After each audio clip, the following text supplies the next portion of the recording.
الرحمن علم القرآن خلق الإنسان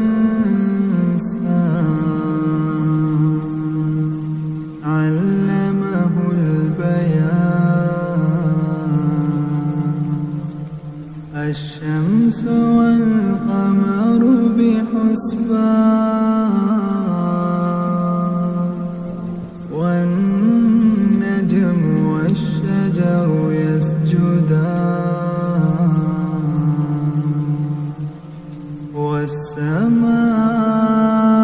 والسماء رفعها ووضع الميزان ألا تطغوا في الميزان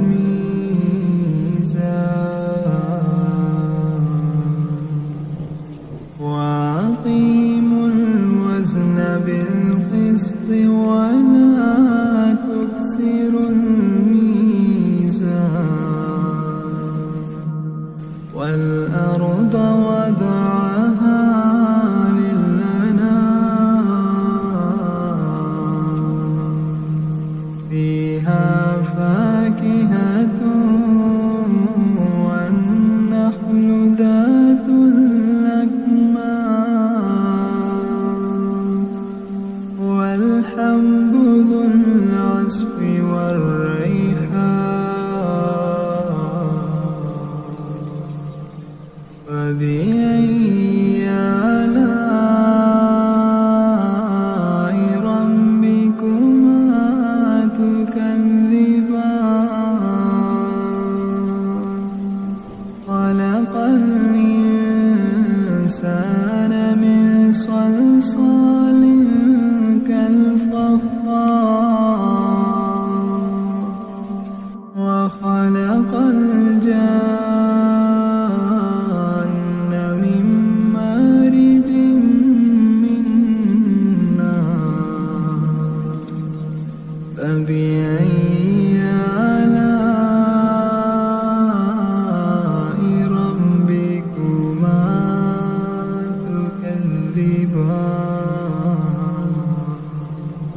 رب المشرقين ورب المغربين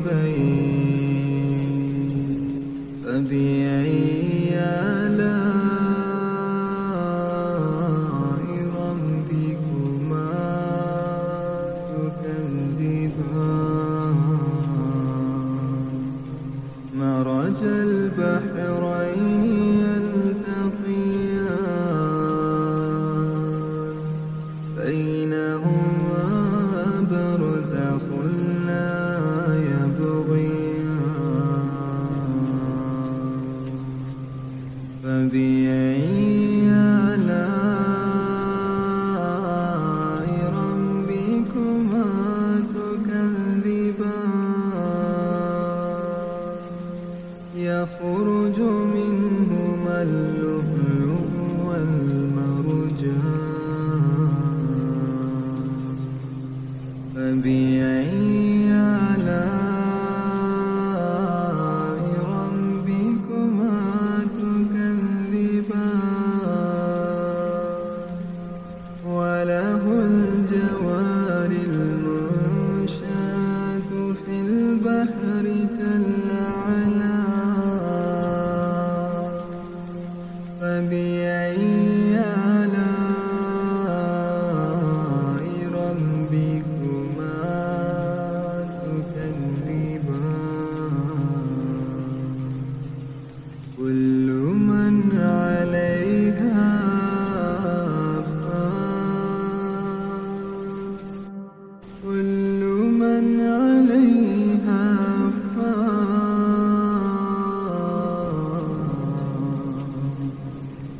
كل من عليها فان ويبقى وجه ربك ذو الجلال والإكرام فبأي آلاء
معشر الجن والإنس إن استطعتم أن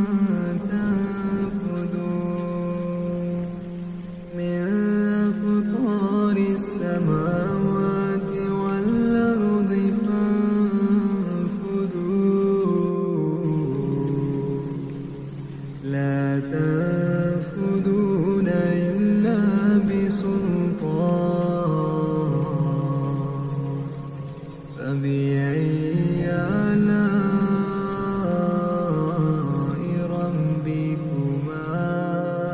تكذبان يرسل عليكما شواظ من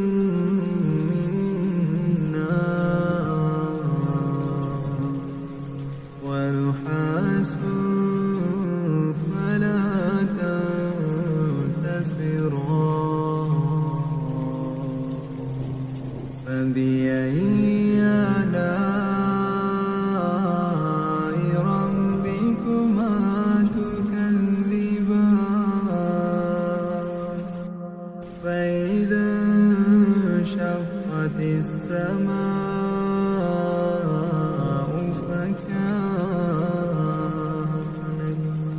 فكانت وردة كالدهان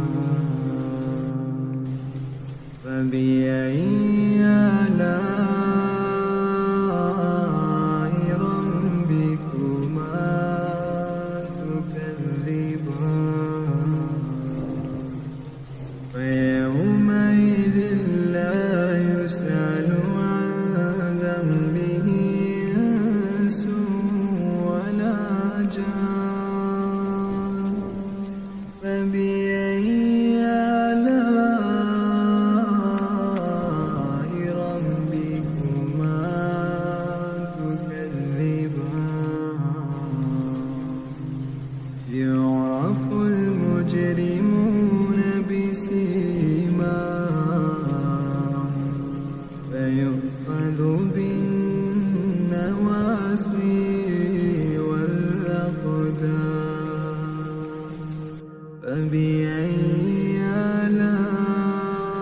آلاء ربكما تكذبان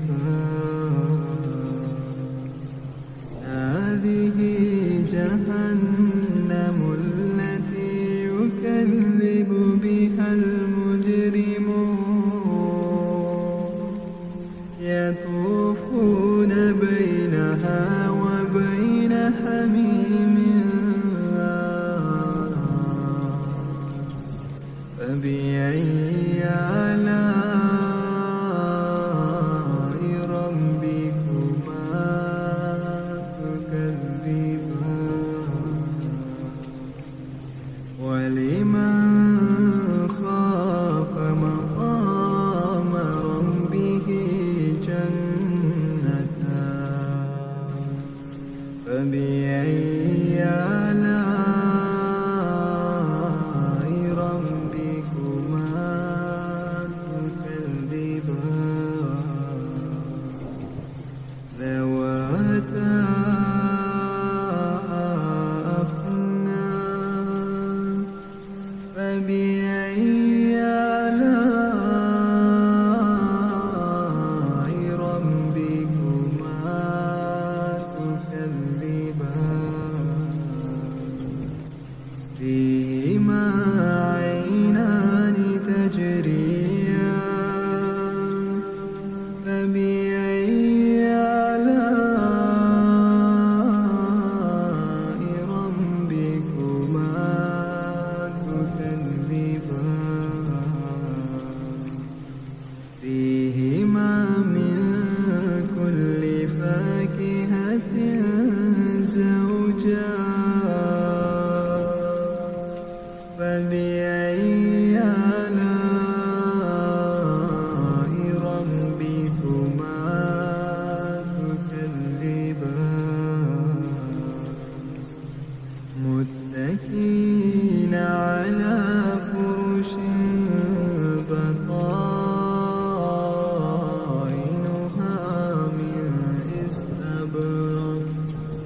وجنى الجنتين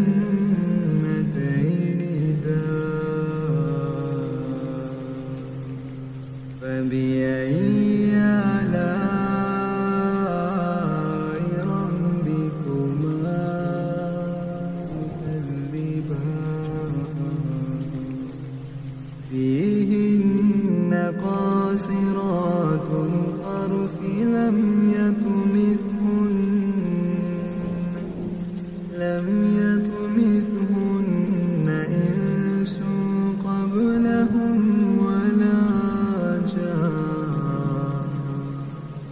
فبأي آلاء ربكما تكذبان كأنهن الياقوت والمرجان فبأي آلاء ربكما تكذبان هل جزاء الإحسان إلا الإحسان فبأي آلاء ربكما تكذبان ومن دونهما جنتان فبأي آلاء ربكما تكذبان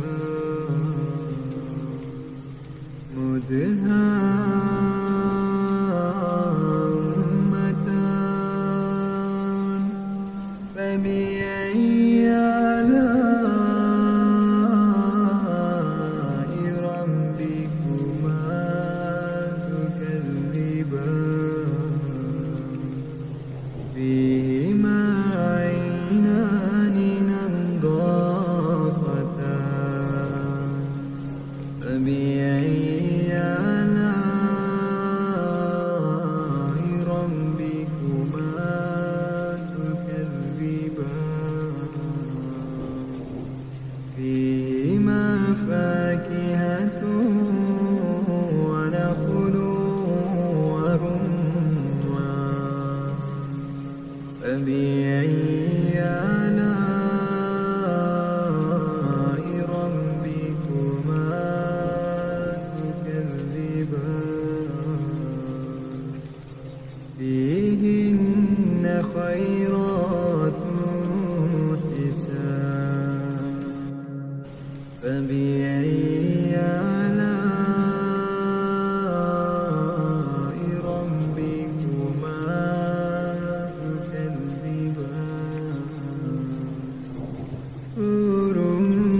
مقصورات في الخيام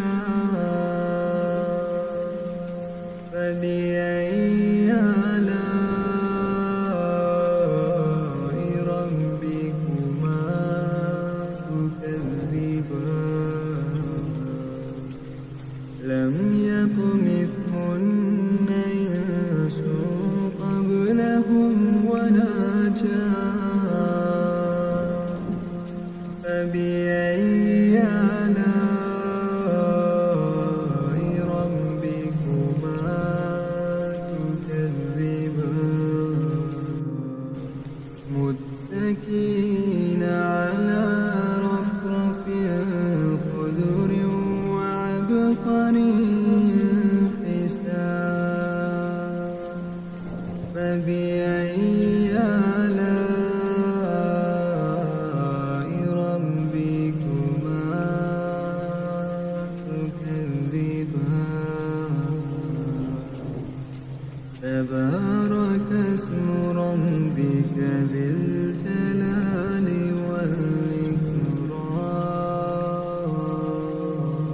والإكرام أعوذ بالله من الشيطان الرجيم بسم الله الرحمن إذا وقعت الواقعة ليس لوقعتها كاذبة خافضة رافعة إذا رجت الأرض رجا وبست الجبال بسا فكانت هباء منبثا وكنتم أزواجا ثلاثا فأصحاب الميمنة ما أصحاب الميمنة وأصحاب المشأمة ما أصحاب المشأمة والسابقون السابقون أولئك المقربون في جنات النعيم ثلة من الأولين وقليل من الآخرين على سرر موضونة متكئين عليها متقابلين يطوف عليهم ولدان مخلدون بأكواب وأباريق وكأس من معين لا يصدعون عنها ولا ينزفون وفاكهة مما يتخيرون ولحم طير مما يشتهون وحور عين وحور عين وحور عين كأمثال اللؤلؤ المكنون جزاء بما كانوا يعملون لا يسمعون فيها لغوا ولا تأثيما إلا قيلا سلاما سلاما وأصحاب اليمين ما أصحاب اليمين في سدر مخضود وطلح منضود وظل ممدود وماء مسكوب وفاكهة كثيرة لا مقطوعة ولا ممنوعة وفرش مرفوعة إنا أنشأناهن إنشاء فجعلناهن أبكارا عربا أترابا لأصحاب اليمين ثلة من الأولين وثلة من الآخرين وأصحاب الشمال ما أصحاب الشمال في سموم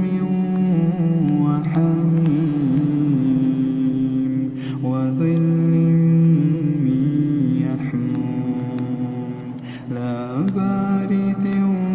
ولا كريم إنهم كانوا قبل ذلك مترفين وكانوا يصرون على الحنث العظيم وكانوا يقولون إذا متنا وكنا ترابا وعظاما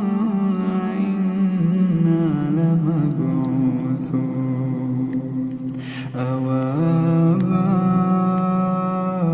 آباؤنا الأولون قل إن الأولين والآخرين لمجموعون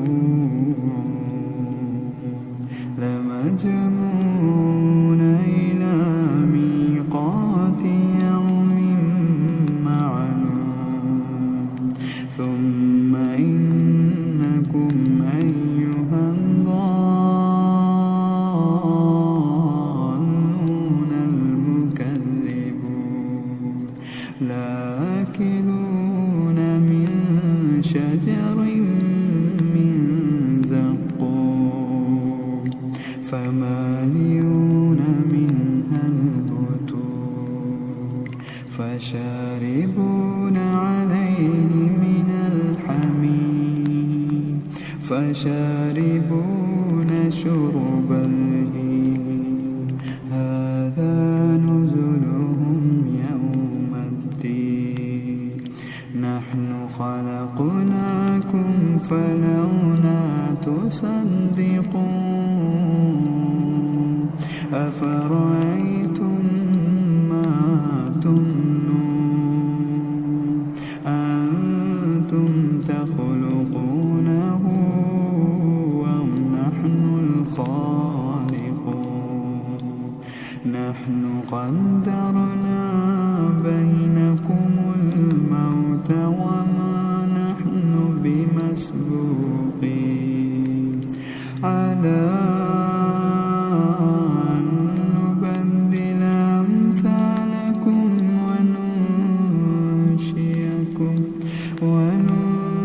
وننشئكم فيما لا تعلمون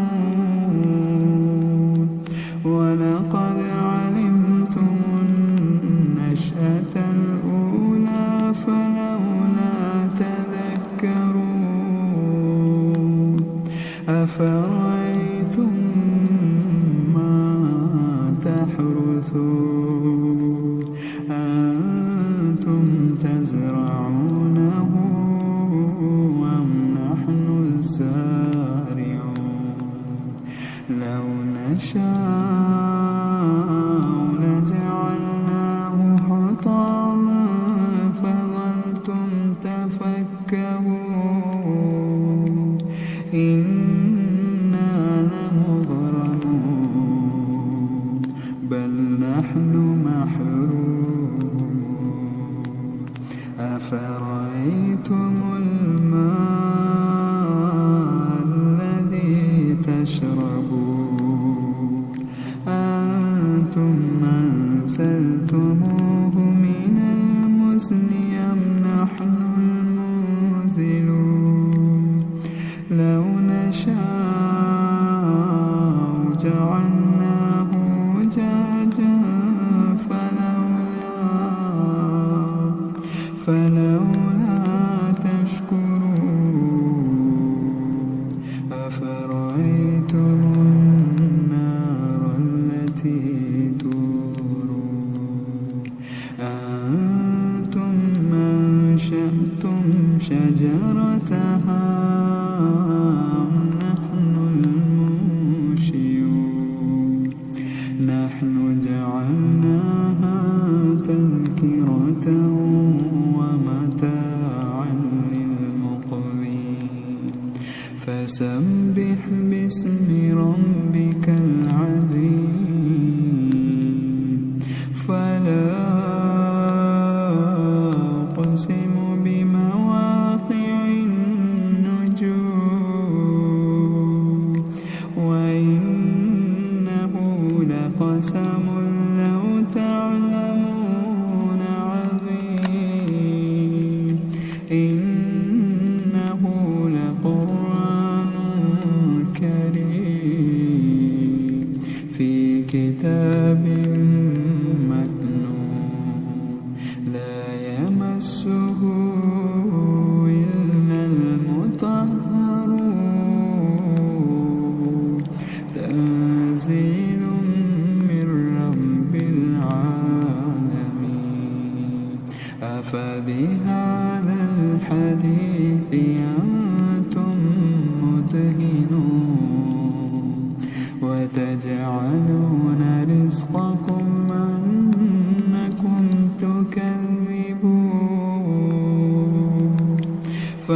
فلولا إذا بلغت الحلقوم وأنتم حينئذ تنظرون ونحن أقرب إليه منكم ولكن لا تبصرون فلولا إن كنتم غير مدينين ترجعونها إن كنتم صادقين فأما إن كان من المقربين فروح وريحان وجنة نعيم وأما إن كان من أصحاب اليمين فسلام لك من أصحاب اليمين وأما إن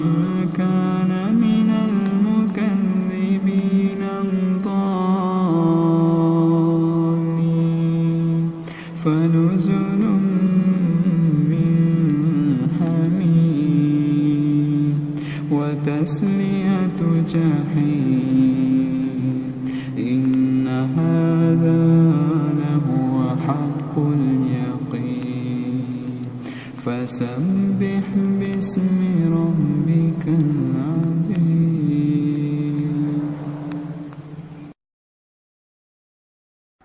تبارك الذي بيده الملك وهو على كل شيء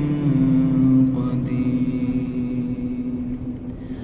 الذي خلق الموت والحياة ليبلوكم أيكم أحسن عملا وهو العزيز الغفور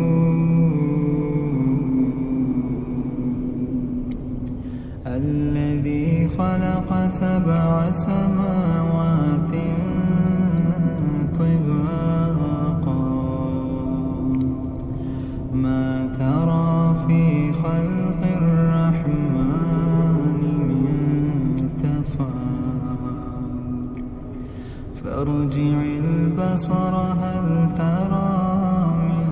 فتور ثم ارجع البصر كرتين ينقلب إليك البصر خاسئا وهو حسير ولقد زينا السماء الدنيا بمصابيح وجعلناها رجوما للشياطين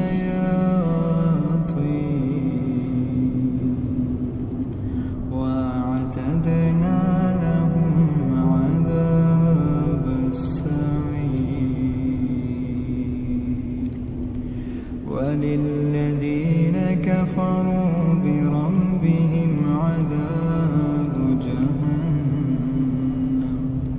وبئس المصير إذا ألقوا فيها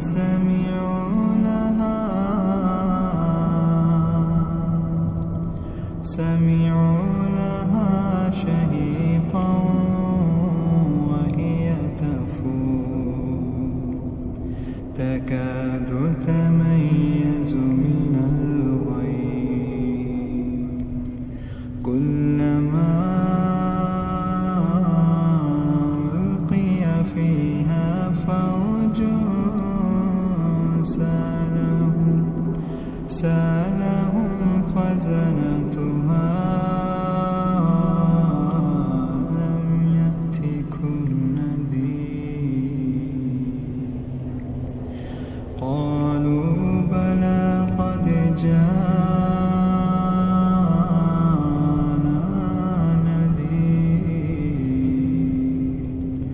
فكذبنا وقلنا ما نزل الله من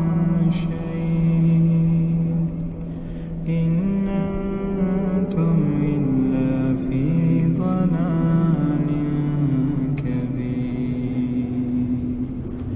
وقالوا لو كنا نسمع أو نعقل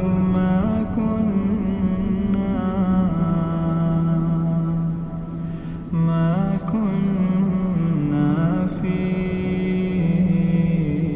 أصحاب السعير فاعترفوا بذنبهم فسحقا لأصحاب السعير إن الذين يخشون ربهم بالغيب لهم مغفرة وأجر كبير وأسروا قولكم أو اجهروا به إنه عليم بذات الصدور ألا يعلم من خلق وهو اللطيف الخبير هو الذي جعل لكم الأرض ذلولا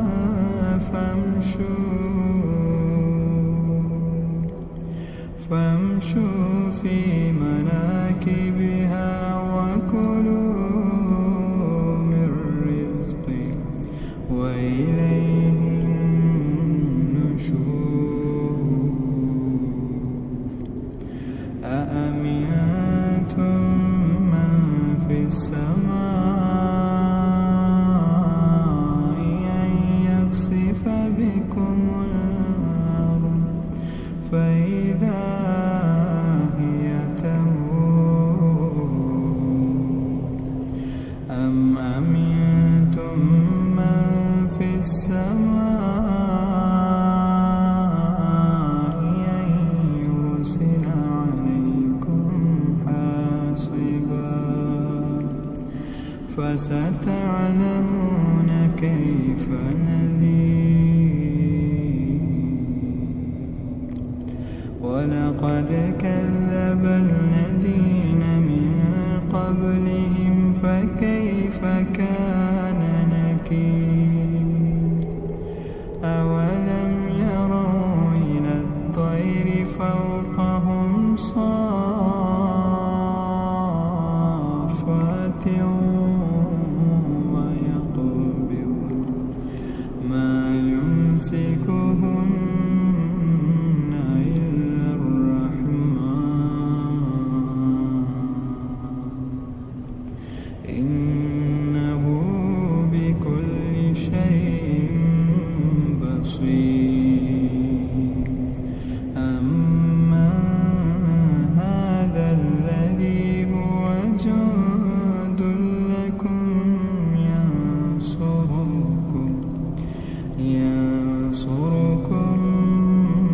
من دون الرحمن إن الكافرون إلا في غرور أمن هذا الذي يرزقكم من أمسك رزقا بل لجوا في عتو ونفور أفمن يمشي مكبا